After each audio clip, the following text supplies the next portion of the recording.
سپہر کے 3 بجے ہیں۔ السلام علیکم، یہ ریڈیو پاکستان ہے۔ سمرہ یوسف سے خبریں سنیے۔ اہم خبروں کا خلاصہ۔ پاکستان کی مسلح افواج افغان طالبان کی بلا اشتعال جارحیت کا بھرپور اور مؤثر جواب دے رہی ہیں۔ سینیٹ نے آج متفقہ طور پر ایک قرارداد منظور کی جس میں افغانستان سے سرحد پار ہونے والی جارحانہ کارروائیوں کی مذمت کی گئی۔ آپریشن سوئفٹ ریٹارڈ کے آج 7 سال مکمل ہو گئے۔ نائب وزیر اعظم نے عالمی برادری پر زور دیا ہے کہ وہ مقبوضہ فلسطینی علاقے میں اسرائیلی خلاف ورزیاں بند کرائے۔ پاکستان اور سعودی عرب نے خطے میں امن و استحکام کی اہمیت کا اعادہ کیا ہے۔ اور ICC T20 عالمی کرکٹ کپ کے سپر 8 مرحلے میں آج کولمبو میں انگلینڈ کا مقابلہ نیوزی لینڈ سے ہوگا۔ اور اب خبروں کی تفصیل۔ پاکستان کی مسلح افواج افغان طالبان کی بلا اشتعال جارحیت کا بھرپور اور مؤثر جواب دے رہی ہیں۔ سیکورٹی ذرائع کے مطابق پاکستان کی مسلح افواج نے پاک افغان سرحد پر افغان طالبان کی کئی اہم پوسٹوں کو مکمل طور پر تباہ کر دیا۔ سیکورٹی فورسز نے فضائیہ، توپ خانے کی فائر پاور اور کوارڈ کاپٹروں کا مکمل استعمال کرتے ہوئے افغان طالبان کی متعدد پوسٹوں اور ہیڈ کوارٹرز کو تباہ کیا۔ سیکورٹی فورسز نے پکتیکا میں افغان طالبان کے کور ہیڈ کوارٹر کو کامیابی سے تباہ کر دیا ہے۔ سیکورٹی ذرائع کے مطابق قندھار میں افغان طالبان حکومت کو کور ہیڈ کوارٹر، گولہ بارود کا ڈیپو، لاجسٹک بیس اور بریگیڈ ہیڈ کوارٹرز بھی تباہ کر دیا گیا ہے۔ سیکورٹی ذرائع نے کہا کہ پاکستان کی مسلح افواج نے پاک افغان سرحد پر افغان طالبان کی کئی اہم پوسٹوں کو مکمل طور پر تباہ کر دیا ہے۔ پاکستان کی فیصلہ کن کارروائی کے بعد افغان طالبان فورسز نے متعدد پوسٹوں پر بار بار سفید جھنڈا لہرا دیا۔ ذرائع نے کہا کہ پاکستانی سیکورٹی فورسز کے بھرپور اور طاقتور جواب سے افغان طالبان کو بھاری نقصان اٹھانا پڑا ہے۔ پاکستان نے جنوبی وزیرستان کے بالمقابل افغانستان کے علاقے پکتیا میں 5 افغان چوکیوں پر قبضہ کر لیا ہے اور پاکستانی پرچم لہرا دیا ہے۔ سیکورٹی ذرائع نے کہا کہ قبضے کی گئی چوکیوں میں سے 2 شوال، 2 انگور اڈا اور 1 زرملان کے بالمقابل ہے۔ پاک فوج نے مؤثر اور نپی تلی کارروائی کے دوران انگور اڈا کے افغان ٹرمینل کو بھی تباہ کر دیا۔ وزیر اطلاعات و نشریات عطاءاللہ تارڑ نے کہا ہے کہ فتنہ الخوارج کے دہشت گردوں نے ایبٹ آباد، ثوابی اور نوشہرہ میں چھوٹے ڈرون سے حملے کی کوشش کی ہے۔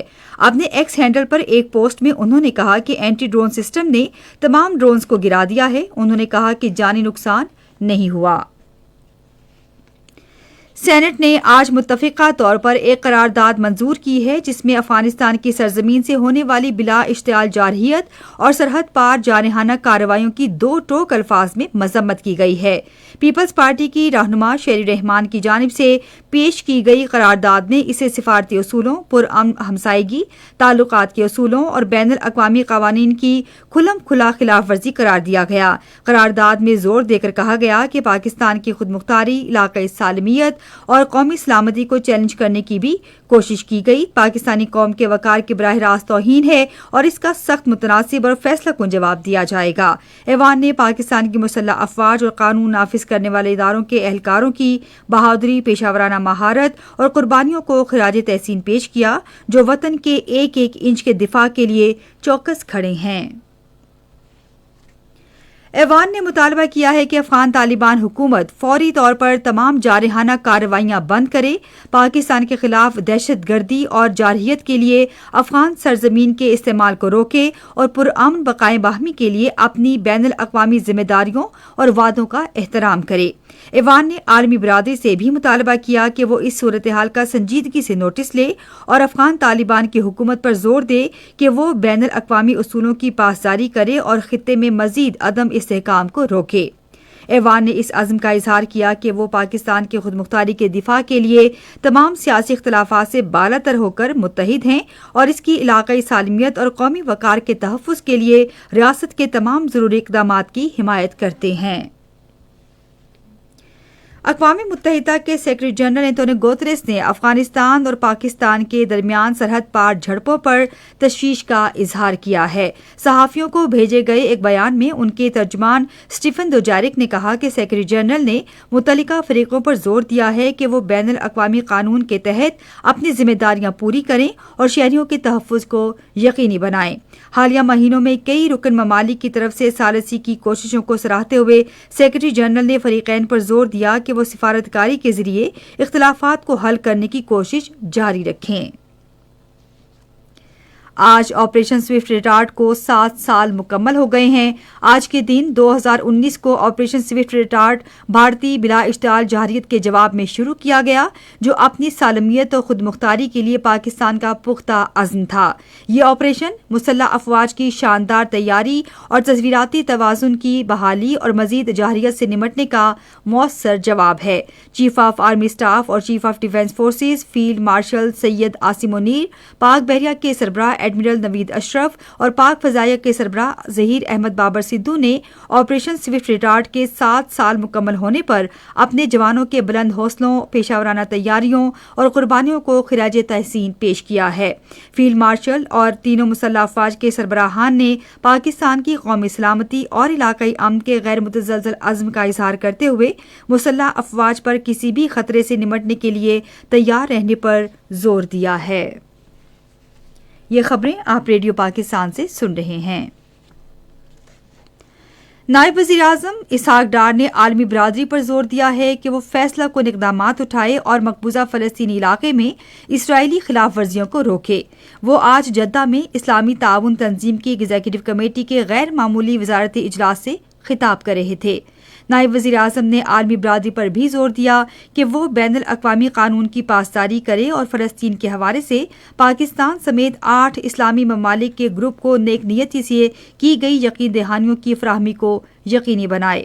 انہوں نے کہا کہ اسرائیل کی جنگ بندی کی خلاف ورزیاں، غیر قانونی بستیوں میں توسیع اور الحاق کی کوششیں ان کوششوں کو نقصان پہنچا رہی ہیں اور مشرق وسطیٰ میں منصفانہ اور دیر پا امن امکانات کو خطرے میں ڈال رہی ہیں۔ انہوں نے کہا کہ یہ اقدامات اقوام متحدہ کے چارٹر اور اقوام متحدہ کی سلامتی کونسل کی قرارداد 2803 سمیت بین الاقوامی قوانین کی سری خلاف ورزی ہیں اور تمام سفارتی کوششوں کے لیے نقصان دہ، منصفانہ اور دیر پا امن کی بنیاد کے لیے خطرہ ہیں۔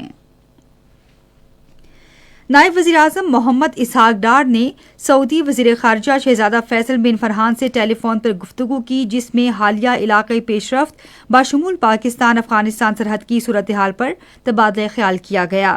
اسحاق ڈار نے انہیں بلا اشتعال افغان جارحیت پر پاکستان کے ٹھوس رد عمل سے آگاہ کیا اور کہا کہ پاکستان کی مسلح افواج نے اپنی خود مختاری اور علاقائی سالمیت کے تحفظ کے لیے آپریشن غضب للحق کے تحت کامیاب اور اہداف پر مبنی کارروائیاں کی۔ انہوں نے خطے میں امن اور استحکام کی اہمیت کا اعادہ کیا اور قریبی رابطے میں رہنے پر اتفاق کیا۔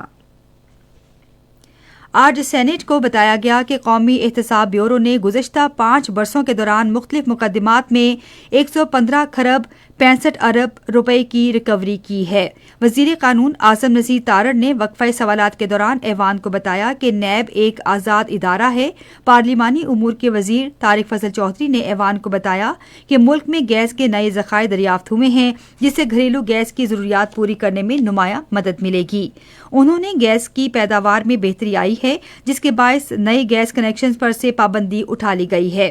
وزیر توانائی سردار اویس احمد خان لغاری نے ایوان کو بتایا کہ پاور سیکٹر کی کارکردگی کو بہتر بنانے کے لیے جدید ترین ٹیکنالوجی متعارف کرائی جا رہی ہے۔ انہوں نے کہا کہ وزیر اعظم شہباز شریف نے گوادر کے لیے بجلی کے منصوبے کی منظوری دے دی ہے۔ سینیٹ کا اجلاس پیر کو دن 2 بجے تک ملتوی کر دیا گیا ہے۔ اور وزیر اعلیٰ پنجاب مریم نواز کی زیر صدارت آج لاہور میں پنجاب میں زرعی ترقی کا جائزہ لینے کے لیے اہم اجلاس ہوا۔ وزیر اعلیٰ نے اپنا کھیت اور اپنا روزگار پروگرام میں زرعی انٹرنز کو شامل کرنے کی منظوری دیتے ہوئے ان انٹرنز کے لیے 70,000 روپے ماہانہ وظیفہ پیش کیا۔ مریم نواز نے اسمارٹ کچن گارڈننگ اقدام کا بھی اعلان کیا۔ وزیر اعلیٰ نے گرین ٹریکٹر پروگرام کے 4تھے مرحلے کی منظوری بھی دی۔ اجلاس میں بتایا گیا کہ پنجاب نے 5 لاکھ ٹن سے زائد آلو کے برآمدات برآمدی آرڈرز حاصل کیے ہیں۔ اجلاس کو یہ بھی بتایا گیا کہ پنجاب میں پہلی بار روف ٹاپ ہائیڈروپونکس منصوبہ شروع کیا جائے گا۔ آئی سی سی T20 عالمی کرکٹ کپ میں آج کولمبو میں انگلینڈ کا مقابلہ نیوزی لینڈ سے ہوگا۔ میچ شام 6:30 بجے شروع ہوگا۔ اور اب موسم۔